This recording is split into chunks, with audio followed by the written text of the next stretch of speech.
खाने में भी अदाकारी कर रहा है। चोई साहब पहले आप इनके जवाब दें ना, दें आप इनके जवाब। ये सवाल की था जी? आपने क्या सवाल किया था? आप सवाल ही भूल गया।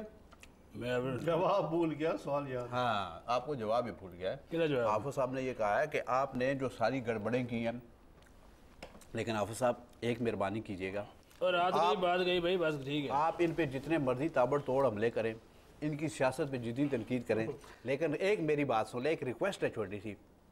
हमारे जो लीडर हैं, हमारे जो सदर पाकिस्तान है, उनके खिलाफ में कोई बात सुनने के लिए तैयार नहीं। बराए मेहरबानी उनके खिलाफ कोई बात नहीं। देखिए अल्लाह के बंदे जरदारी के खिलाफ कब मैंने बात की? नहीं, मैं कीजिएगा ना, मैं ये कह रहा हूँ। ये जो आपने मुआशियात वाली बात की थी ना, उसको समझ रहा है। देखिए जी, मैं तो एक किताब लिख रहा हूँ कि बीवी एक छोटी सी किताब एक दोस्त ने मुझे आज कहा है, तो उसमें तरीके होने चाहिए कि शौहर से बचने के तदाबीर है। ये आप किसकी बात कर रहे हैं? कहते इस वक्त जो आलमी हालात है और ख़वातीन की जो हुकूक की बात है, उसमें एक नुक्ता ये भी है कि कोई ख़वातीन को ऐसे भी गुर सिखाया जाए कि वो शौहर के जुल्म सितम से बचा जा सके। तो वो बिल तो पास हो गया, और क्या करना चाहिए? हाँ, बिल तो हो गया पास। बिल तो बाद में पास हुआ, इक़दाम कत्ल पहले हो चुका है। ये क्या कह रहे हैं आप साहब, समझ में नहीं आई। मेरे इक़दाम कत्ल कितना आ गया जी? मोहतरमा बेनज़ीर भुट्टो साहिबा तो बहुत बड़ी दाइयत थी हमारे ख़वातीन के हुकूक के, लेकिन इस बारे में वो कभी भी उनका ख्याल ही नहीं गया कि इस्तेसाल के जो मरातिब है उसमें किन किन मराइल पे अपना दिफा करना चाहिए। किताब आप किस पे लिख रहे हैं?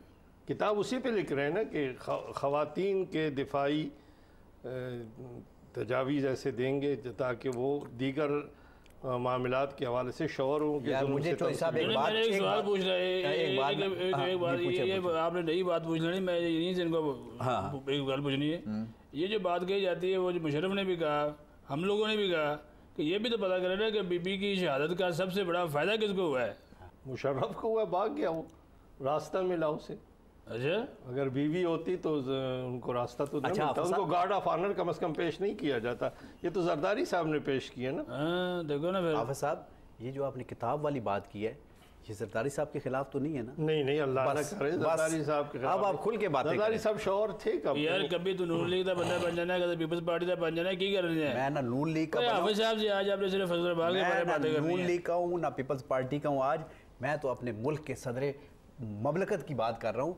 इन्होंने कहा है कि मैं उनके खिलाफ बिल्कुल बात नहीं की। देखिए, उन्होंने तो बड़ी अच्छी बात की, यानी दो शख्सियात को मुस्तस्ना करार दिया, एक वज़ीर दाखिला को, दूसरे पार्लिमानी उमूर के वज़ीर को मुस्तस्ना करार दिया। तो ट्रैका मुकम्मल हो गई जिनको इस्तिस्ना हासिल था। एक को 248 के तहत हासिल है, उसने 2 को और हासिल कर दिया, ट्रैका मुकम्मल हो गया।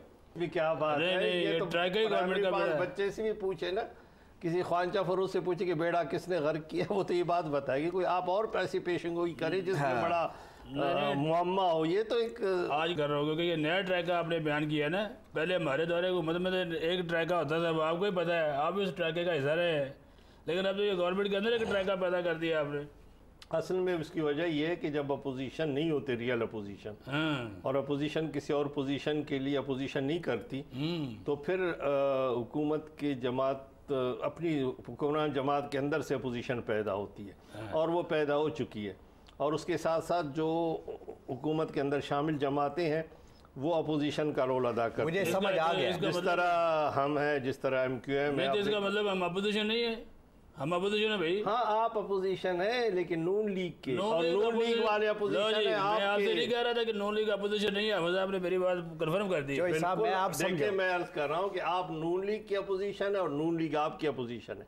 आप दोनों एक दूसरे की अपोजिशन कर रहे हैं और दोनों ने हुकूमत को फ्री हैंड दिया हुआ है, तो हुकूमत मजबूर है कि उसके अंदर जो जमात है वो खुद अपोजिशन करे। मैं अब समझाऊँ, अब समझाऊँ। इसलिए JUIF और MQM का जब मतलब पूरा नहीं ना होता है, ये अपोजिशन शुरू कर देते हैं। देखिए, मतलब पूरा नहीं होता, नहीं, मतलब पूरा करने के लिए भी अपोजिशन की जाती है। आप कैसे आदमी सादे हो गए बहुत। देखो यार, अंदाजा करो, हर गाल उल्टा ले जाते हैं। चौधरी साहब, मैं अब हाफिज साहब की बातें थोड़ी थोड़ी समझने लगा हूँ।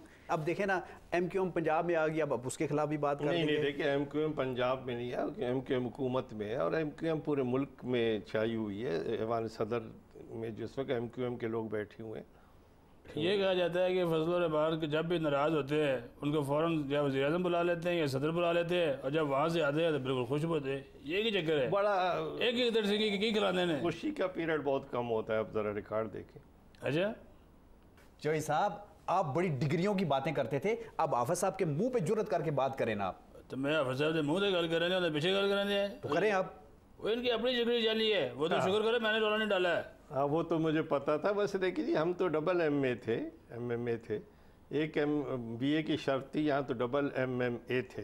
लेकिन फिर इसके बावजूद आप लोगों का केस जो है सुप्रीम कोर्ट में लगा रहा है। वो सुप्रीम कोर्ट में तो लटकाए रखा आपने। वो सुप्रीम कोर्ट जो था वो तो जिस तरह चल रहा था, वो बाद में कुछ चीफ जस्टिस साहब वगैरह को अल्लाह ने हिम्मत दी है, उस वक्त तक तो मामला तो सारा वैसे ही चल रहा था। लेकिन अपनी डिग्री चेक करा लेना। मैं तो डिग्री चेक कराऊंगा, लेकिन आजकल मैंने करा ली है, मुझे पता है आपने यही बात करी है, मैंने करा ली है। आजकल आप क्या कर रहे हैं, सुना है किसी कोके शोके के इफ्तिताह के लिए जाना है आपको। बिल्कुल जाना है, बिल्कुल जाना है। और काम तो रहा ही नहीं आपका। तू दसियाना, तू दसियाना, हमेशा मैंने विजिट कराया तू। नहीं चोई साहब, तूने बताया होगा। आपकी तकरीर वो लिख रहा था बंदा, उसने सबके सामने पूछा, मैंने उसे मना भी किया। हाफिज साहब से इजाज़त लेने हैं, वाकई आज आपने केस्टों वाले खोखे का इफ्तिताह करना है, और अभी तकरीर भी आपकी 6 सफ़ों की जो तकरीर है वो भी याद करनी है। टाइम भी हो गया, टाइम हो गया, बस इफ्तिताह का हो गया। तो जनाब आपका बहुत शुक्रिया हमारे साथ रहने का। हाफिज साहब आपका भी शुक्रिया। अल्लाह हाफिज़। बड़ी मेहरबानी हाफिज़ साहब। मुड़िया कैमरा इधर कर लो जी। नाज़रीन, इनका प्रोग्राम भी ख़त्म नहीं करना आता। इस प्रोग्राम का नाम है चौधरी की बैठक। हर जुमा और हफ्ता की रात में 10:05 से लाजमी देखना। तो होने नहीं करो, रोटी शोटी खाओ, लगी जे। बड़ी मेहरबानी।